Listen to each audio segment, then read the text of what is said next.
জাহাঙ্গীরনগর বিশ্ববিদ্যালয়, যিশু এন্টারটেইনমেন্ট, স্বপ্নবাজ জিসান এবং তার দল গত ৩ ডিসেম্বর মুক্তি পেয়েছে তাদের প্রথম মৌলিক কাজ রুম নম্বর ২০১১। হ্যাঁ ভাই, আজ মুক্তি পেতে যাচ্ছে রুম নম্বর ২০১১। যিশু এন্টারটেইনমেন্ট যারা শূন্য বাজেটেই করেছে শত কোটি টাকার সিনেমার রিমেক, তবে এটি তাদের প্রথম মৌলিক কাজ। স্বল্প দৈর্ঘ্যের সিনেমা হিসেবে এটি প্রথম মুক্তি পেতে যাচ্ছে সিনেপ্লেক্সে। আগামী ৩ জানুয়ারি ২০২৫ বগুড়ার মধুবন সিনেপ্লেক্সে মুক্তি পেতে যাচ্ছে রুম নম্বর ২০১১। জাহাঙ্গীরনগরের স্বপ্নবাজ তরুণ তরুণীরা এগিয়ে যাচ্ছে দেশ, স্বপ্ন ও সুস্থ ধারার সংস্কৃতি। আসসালামু আলাইকুম। আমি খুবই ছোট একটা মানুষ।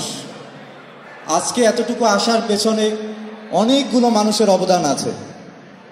আমি জাহাঙ্গীরনগরে এসেছিলাম শূন্য হাতে, আজকে হাজারো মানুষের ভালোবাসার সামনে দাঁড়িয়ে আছি। দল বা কোনো ব্যক্তির সাথে কোনো সম্পৃক্ততা নেই, আমি সম্পূর্ণই আমার ভালো লাগার জায়গা থেকে কাজটি করেছি।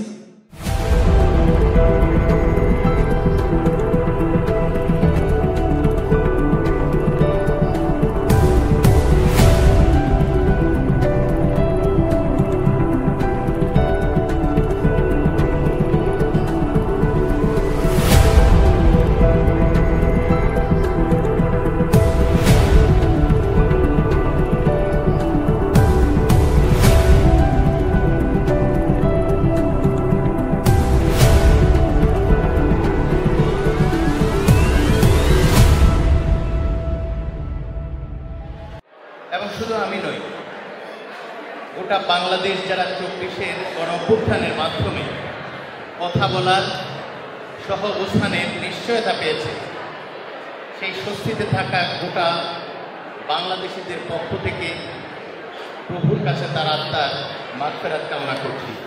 যেভাবে সিনেমাটা করেছে এটা আসলে তাদের সাহসী একটা পদক্ষেপ আমি মনে করব।